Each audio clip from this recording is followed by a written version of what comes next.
What's up, YouTube? Welcome back to the channel. So today, I actually took a sick day from work. No, I'm not just playing hooky. I've actually been fighting with a migraine headache, sciatic pain for the last couple weeks, and this week it's just really been difficult to just sit in my office and do work.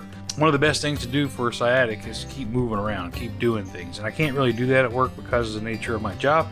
We're going to try to get these timing belts knocked out on the GL 1500. Should be easy, right? Guess we'll find out. Supposed to maybe rain here in the next little bit. I'm not 100% sure. Earlier today it said no rain, but now it says it's going to rain over the next couple hours. So we're going to be working on the Goldwing right here in the garage, but I'm going to move my Royal Enfield out of the way, and I'm going to try once again to get the bike on the center stand. People everywhere say it's pretty easy. I've had a hard time with it, so let's see what we can do.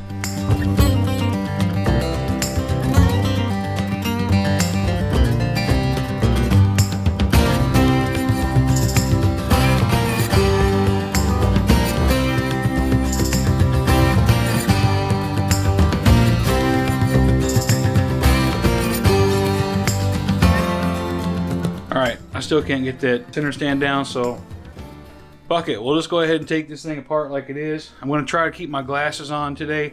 I really need them. When my back starts acting up, my vision goes a little crazy. So yeah, let's get to it.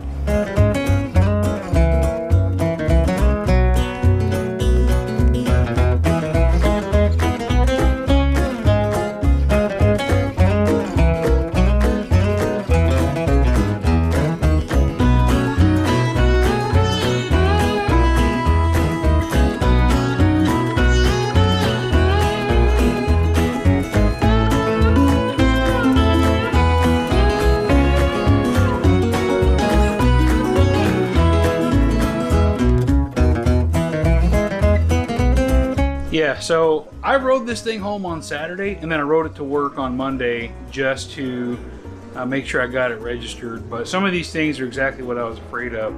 I know that dude kind of knew a little bit about what he was talking about, but this green coolant here, that's a no-go, man. So I'm glad I went and bought coolant today.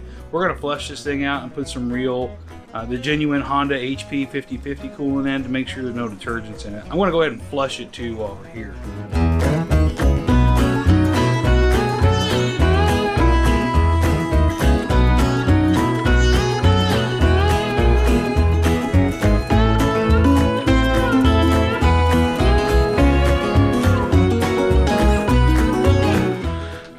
Call me a skeptic, but I want to go over a couple things with you that I learned. This guy said he changed these timing belts in 2016, so 5 years ago.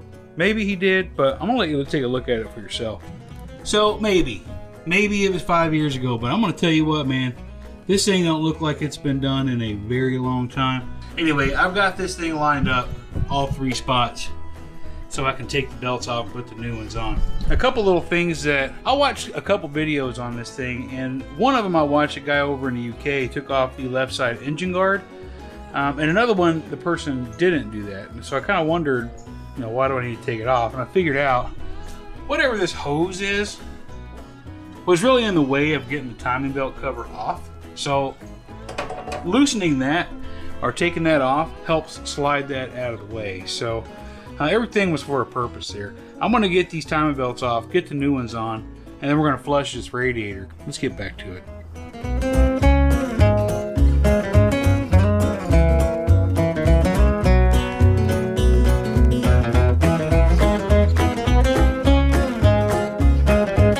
My light's going to die, but so we've got everything torqued. I need to blow this out with my air compressor. I did put red Loctite. Everything lines up again.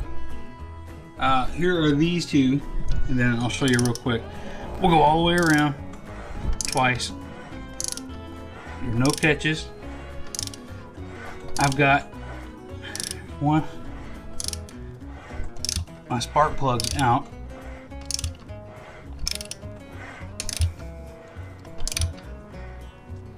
All right, let's get this one. All right, there's 1, 2, and 3. All right, I'm gonna button her back up, and then we're gonna flush the coolant system out since that green coolant was in there. Alright, I'd be lying if I said I wasn't nervous about this whole thing. The spark plug thing, so I watched Shade Tree Surgeon's video on changing his, and he messed around and got 2 spark plug wires switched. And I thought, oh, well, I won't do that. But I'm going to tell you what, there's 2 on the other side that, I don't know. Here's the telltale sign. We're going to do it.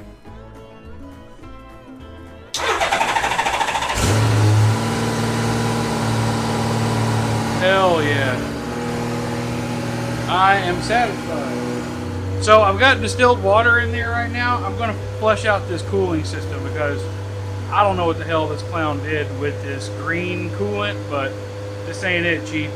I'm going to finish this up, fill it back up with coolant, and then we'll probably flush it outside instead of in here.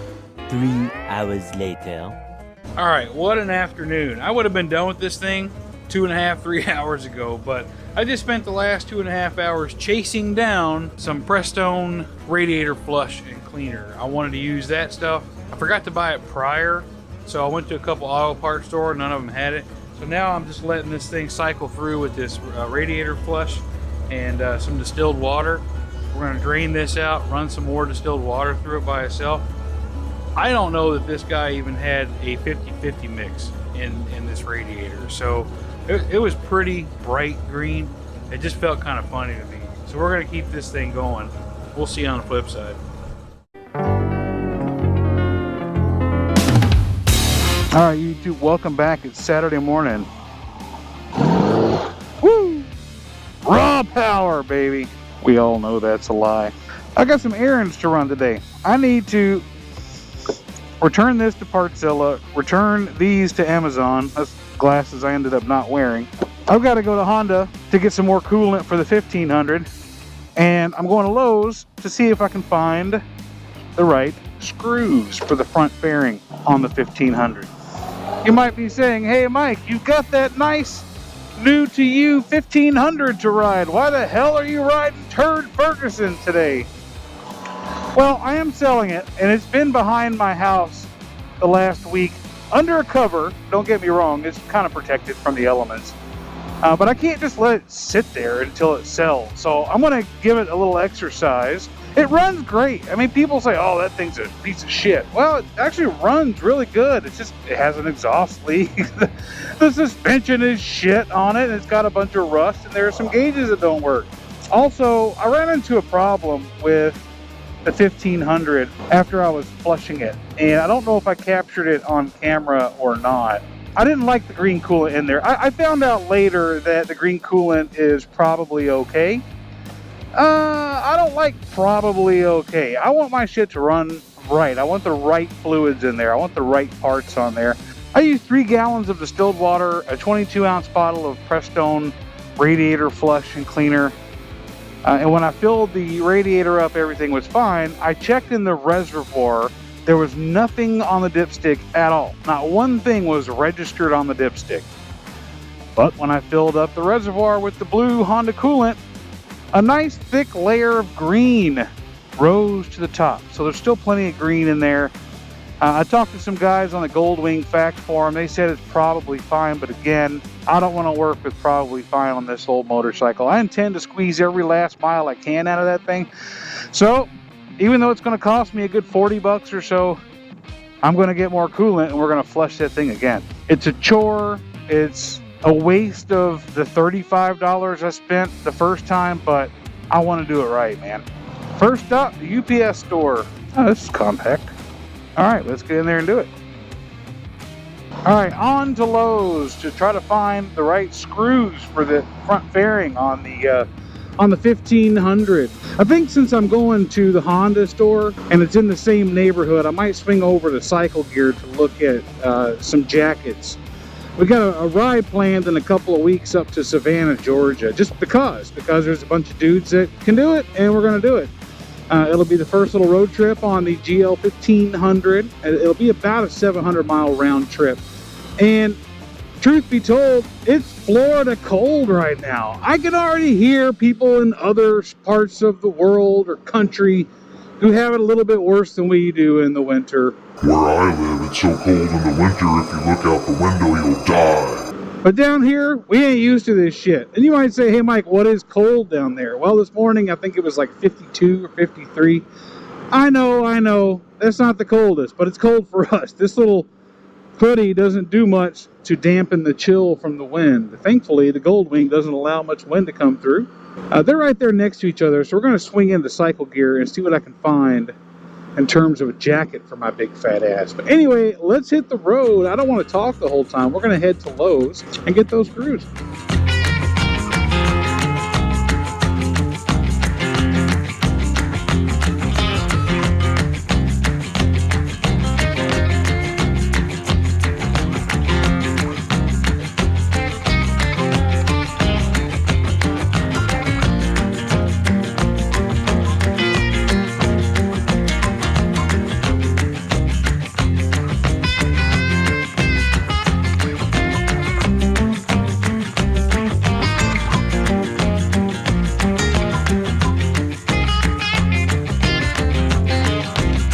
Honestly, a lot easier than I thought. I went in there with this one good screw that I had on the front lower fairing on the 1500.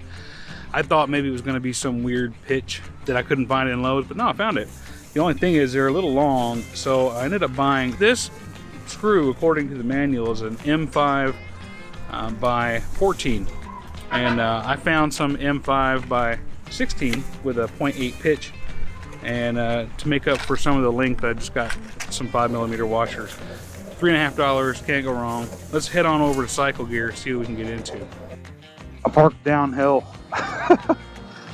I'm too old and weak to get it through there, so we're gonna try to squeeze it through here so I can keep going forward. There we go. All right, picked up my coolant. Came up empty-handed at Cycle Gear. I know a lot of folks speak very highly of Cycle Gear. I've bought things from them in the past, but I was in there for, gosh, 15, 20 minutes. Not a high or anything. Yes, they were a little bit busy.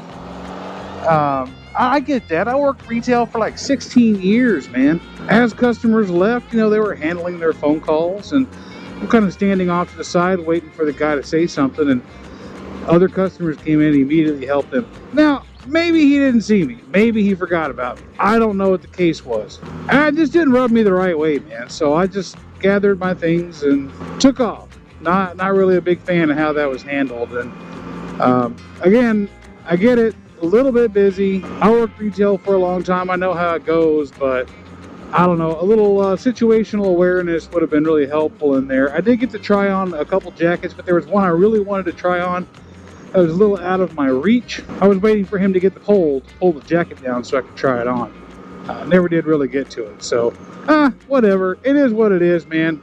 I've got almost everything I need. I'm going to head over to this Advanced Auto, not too far from here, and get some more radiator flush. This is turning into a more expensive project than originally planned. I just bought 6 more quarts of coolant. That was $46, and the dude even gave me a discount. I'm going to get this Prestone radiator cleaner and flush, get some distilled water, and yeah, head back to the house and get that done. Park this bad boy up.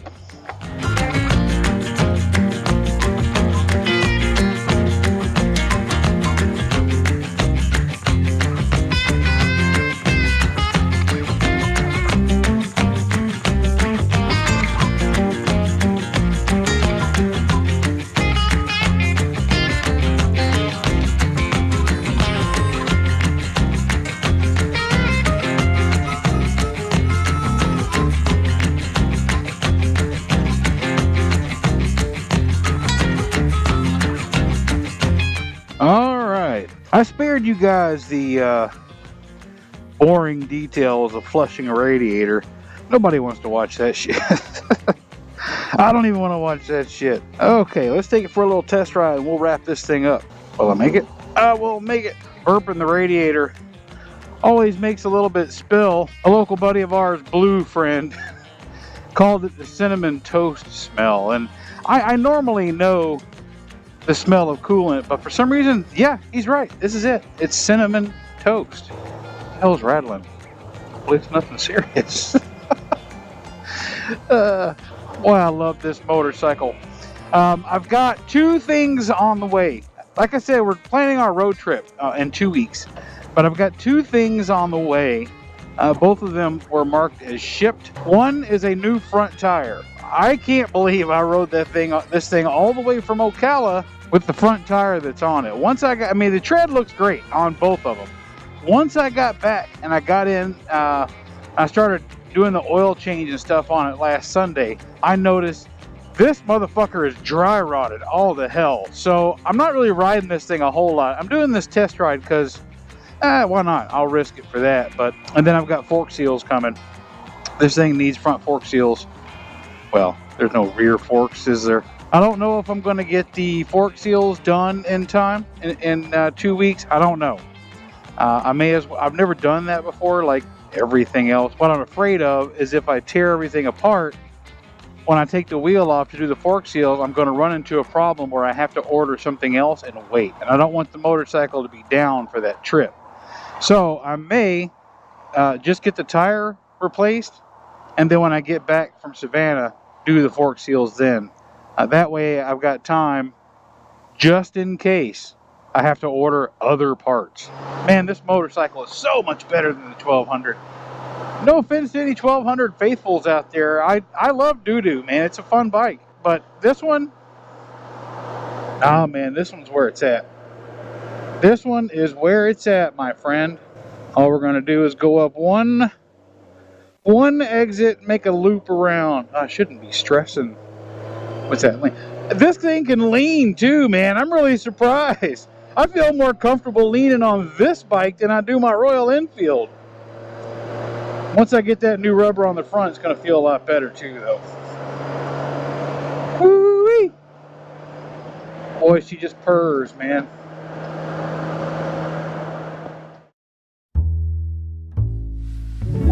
Alright, that's going to do it for this video. I formatted this video to intentionally not be a tutorial on how to do timing belts. I want to make clear that I'm not an expert on any of this stuff. In fact, when I do a major maintenance task like this, I spend several days prior to actually doing it making sure I understand at least what's going on. I'll watch YouTube videos, I'll talk to knowledgeable people on various forums, I'll read the shop manual, double check, triple check everything before I even dive in. And even then, I'm still, I wonder, oh, did I mess something up? Did I get it right? Etc. I'm fully confident that if I can figure this stuff out and get it done, then you probably can too. All it takes, I think, is a little bit of will to get it done, and maybe just a hair of mechanical aptitude. I don't know. Anyway, I appreciate you coming along once again, like always. So until next time, we'll see you later.